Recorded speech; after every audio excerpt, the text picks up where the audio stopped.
Okay, so good morning, everyone. Hope everybody got a good rest and ready to start the first day of our retreat.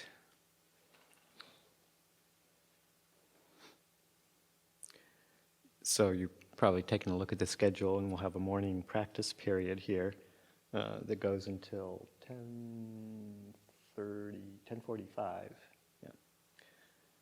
with periods of bell ringing every 45 minutes for people who appreciate that kind of structure of time demarcation for coming and going, sitting and walking. I don't know if it was announced before, but just in case not, during these periods, if you'd like to continue sitting even when the bell rings and you want to sit for longer, feel free to do so. Or if you're out walking and you'd like to walk for longer than the period of bell ringing, the 45-minute periods, feel free to, during those practice periods, when there's not instruction or some group question-answer kind of thing going on, feel free to modify that a little bit for your own personal needs. We talked about whether or not to have strict coming and going out of the hall only on those 45-minute periods, or if it's okay to set your own schedule. You want to sit for an hour and then go walk for a half an hour, that kind of schedule. And we decided to give that a try, so people coming and going as they wish. We'll still ring the bells for people who would like to hold to more of the 45-minute periods exactly. What we do ask is that people come and go very, very quietly, so the doors make noise. If there's a real squeaky one with squeaky hinges, we've got some WD-40, so we can lubricate them as needed. But just to be very mindful of walking in and out of the doors, not letting them slam, trying your best to walk quietly so that others who are still sitting won't be disturbed. We'll see how it goes, and if it seems to be too much, if it's just too much activity, then we might go back to having just people come and leave the hall on those 45-minute periods. So we'll give it a try and see what happens. Also, we'll have a question and answer session every day at 1:30, first part of the afternoon practice period. And we do it with written questions. So over there against the wall where the chanting books are on that table, there's a bowl and some square pieces of paper to write your questions down on throughout the morning, or anytime before 1:30 this day, or if you do it in the afternoon, it'll be gotten the next day. So you can just write your questions down and put them in that bowl, and we'll get them at the next practice period. Just asking people when they're writing their questions down, just see if you can keep it fairly short. Don't need your entire meditation history squeezed into tiny little print. But yeah, see if you can think concisely and phrase your question as you are able to easily with that. And then we'll pick them up just before 1:30 and have that period of time. Okay, so let's just get settled for the morning session. We'll have a period, this first morning session every day will be a bit of instruction or reflection for people. And then the rest of the morning period would be just silent meditation, walking and sitting. So begin the session, just find a comfortable position, make sure you're going to be able to sit fairly comfortably, fairly alertly for the next 40 minutes. Adjust into your body.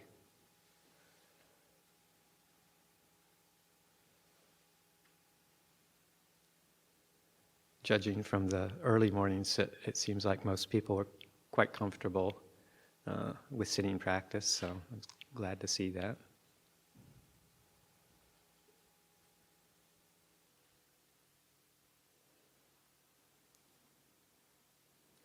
So there's likely to be a fair amount of energy from the world still percolating through our systems. Depends on what you were doing the past several days, probably, before coming here. Lots of activity, lots of engagement, maybe wrapping things up that need to be wrapped up. There's an ongoing momentum in the mind, in the heart, that just keeps on pushing, even if your body has stopped and you're sitting here quietly. There's a lot of mental momentum from being in the world, engaged. That's true for even people in monasteries. So just to be aware of that and not to feel like it needs to all settle down immediately just because you're on a retreat. So again, it's that lessening the expectations for immediate calm and peace. If that comes, that's great. And your life circumstances may have permitted that. If it's that process of a gradual winding down, that's to be totally expected and natural. So just to open up, widen up, as Ajahn Yanako was reflecting last night, just to use that intention to be spacious. And that doesn't mean getting rid of the unpleasant. It means making more space for the unpleasant, if that's what's arising. We can't control the circumstances, the energetic patterns that are the result of the past activities. They're pushing through, living out their own life. So we kind of have to be with that and not wish it away, push it away. But what we can do is widen our ability to hold it in a very spacious container.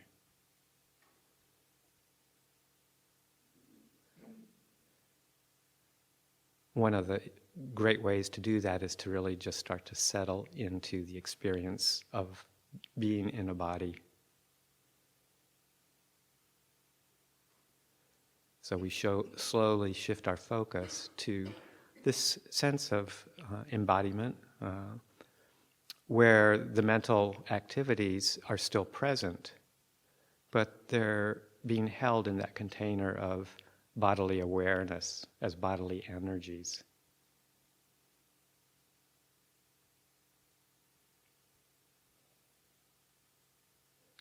So to tune into that tactile presence, this whole body sitting here, cushion, chair. And before you even start thinking about needing to settle with breathing in and out, breathing is a fairly subtle object of meditation, and it's great, and that's where we emphasize a lot of our attention in meditation practice. But it takes some time for many people to kind of let that allow that to happen naturally, rather than trying to force our attention on a specific anatomical spot in the body. We just try and sort of relax, ease the mind, prepare the mind, the heart, by just settling into the body, regardless of whether the sensation of breathing is noticed right off or not. Expanding that awareness of this whole body from the tip of the head down to the soles of the feet.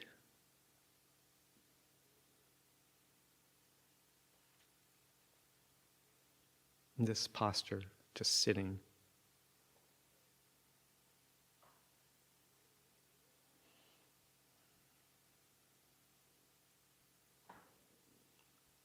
For some people, it's useful to run the attention up and down the body, starting, say, from the top of the head, and then slowly moving our attention through the head and the shoulders and the trunk, the hips, the legs, and then back up again. So take a couple of minutes to do that now, to get a sense of the entire body, particularly below the head, all the way down.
Scanning through the body, you may notice some areas where there's tension or holding.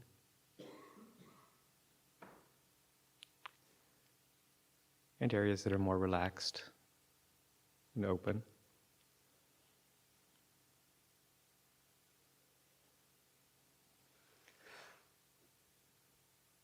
When you find an area that seems to be a bit obstructed or tense, you can stay with that a little bit. You don't need to go right into it and bear down on it, but hold the attention around it a little bit more and see if there's some ease that can be brought into that general area.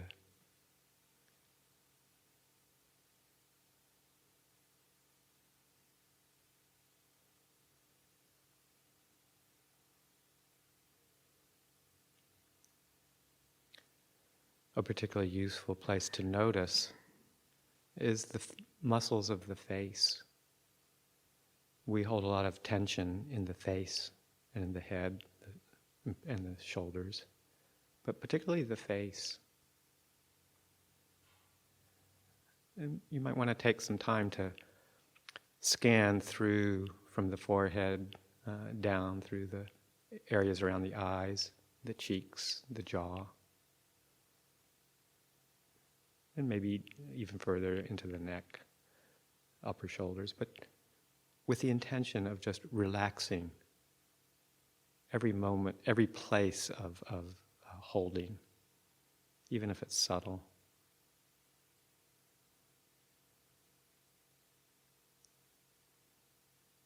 I find that if you can completely relax all the muscles of the face, back and forth, up and down, several times at least, then the mind actually starts to slow down a bit more. So give that a try.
So over the course of this day coming,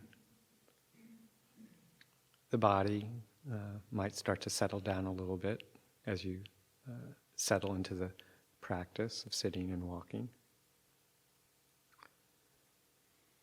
And as that happens, oftentimes one of the hindrances, we term the nivarana hindrances to meditation practice, will start to emerge more clearly, because you're restraining your speech, you're restraining your bodily activities, simplifying the routine.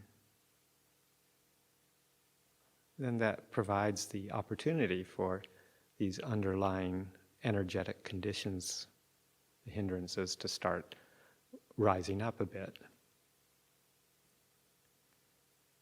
So don't be surprised if it could be a range of any of those 5 hindrances start to percolate up through the layers of the mind. These are energetic patterns that we haven't completely released yet in our practice. The hindrance of sensual desire, the hindrance of irritation or aversion, the hindrance of sleepiness, dullness, drowsiness, the hindrance of restlessness, agitation, and the hindrance of skeptical doubt, the wavering mind, uncertainty.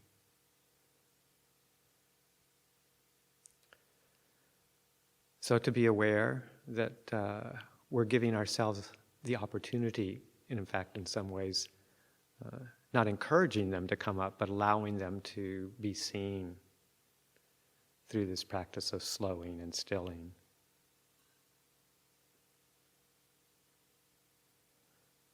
Again, not to add a layer of aversion, resistance when they do start to arise, but giving them that spaciousness to be known.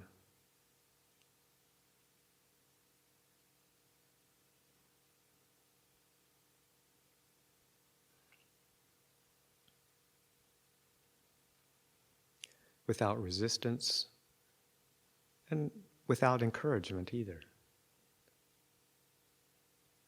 We don't want to feed them, but we don't want to push them away.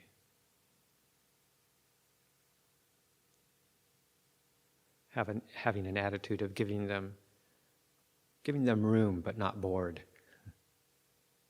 allowing them to float through the awareness, but don't give them a place to sit down, and don't feed them.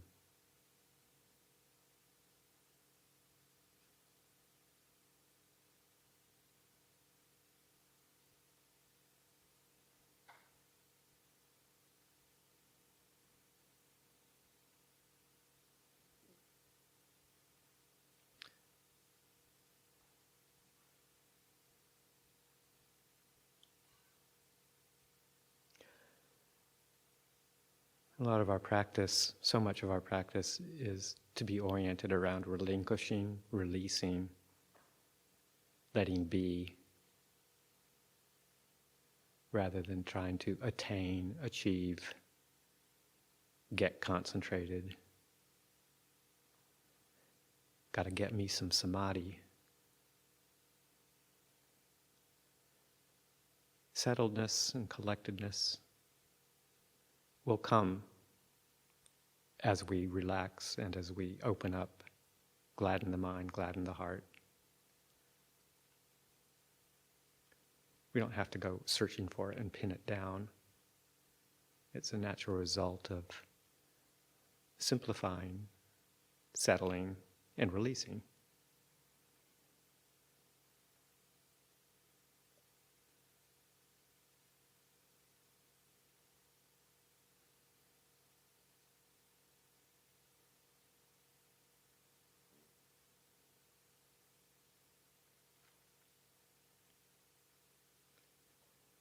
To help gladden the mind, soften the mind,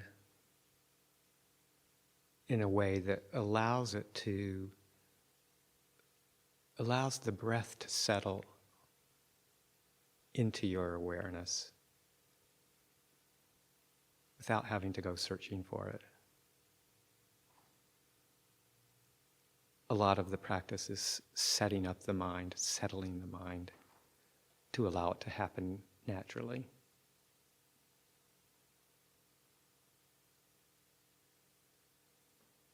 Many contemplations to help move us in that direction. I find it useful to just develop some key words for yourself, some Dhamma vocabulary words, particularly around the positive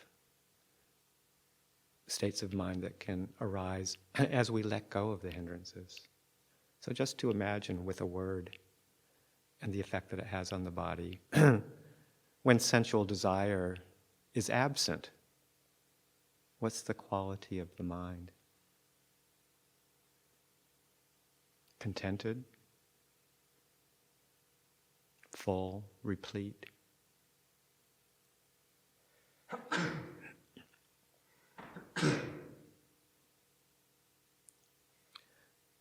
Using a word to just stimulate a feeling. Finding a word that works for you to represent the absence of sensual desire.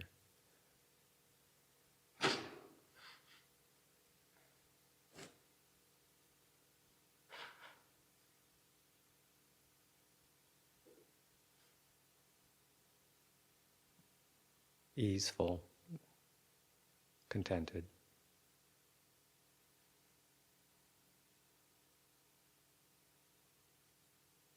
And just examining the energetic feel of that.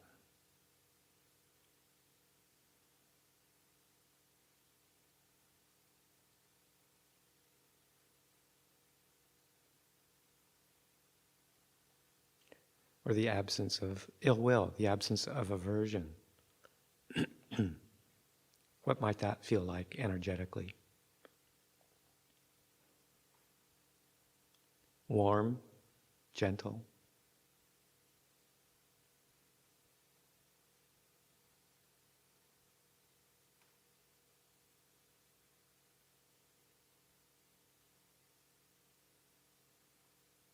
Easeful. Feel it in your body.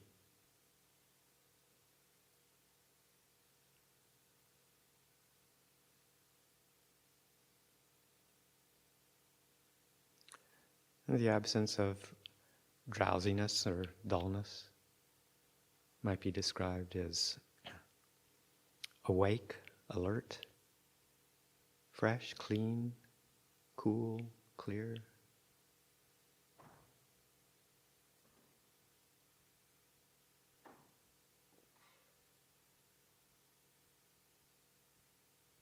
Bright.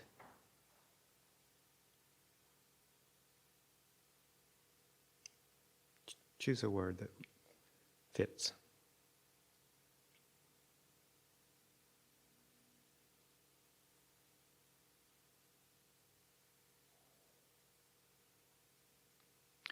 The absence of agitation, worry, restlessness. What might that feel like?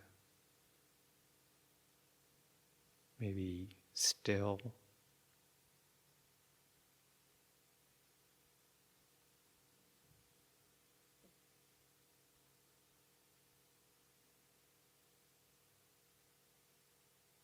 Settled, peace.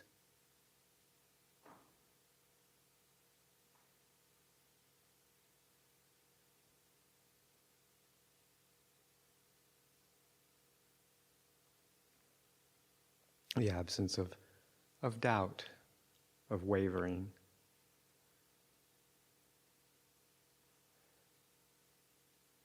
What's a word to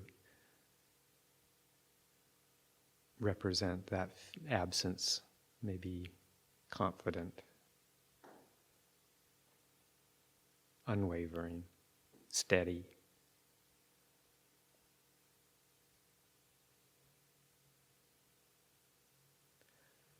So sometimes it's useful just to have those tags as a reflection.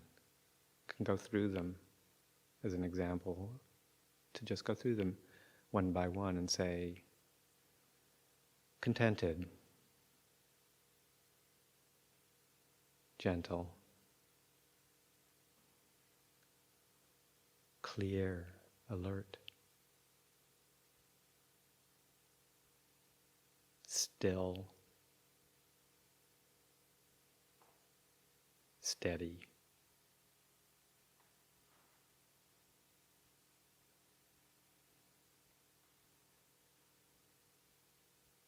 And let them have an impact in the mind, the heart.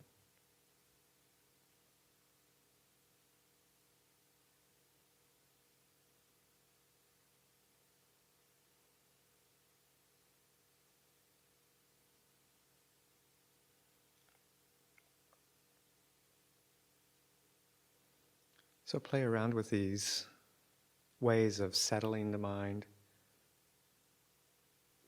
before you even feel obligated to turn your attention to the breathing. Once the mind is established in contentment and ease, the Pali word pamoja, setting up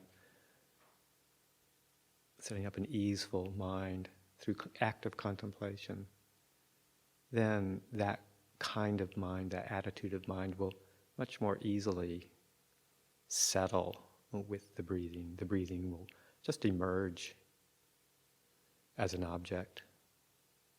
As the mind settles, the body relaxes. Then allow the breath to just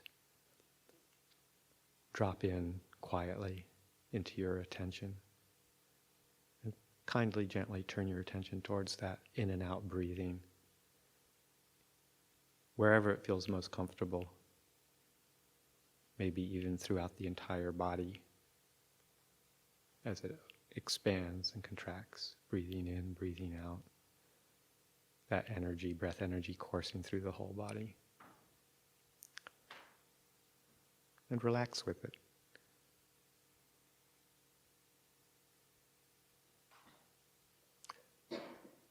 So, experiment as you wish with all of this for the next 15 minutes.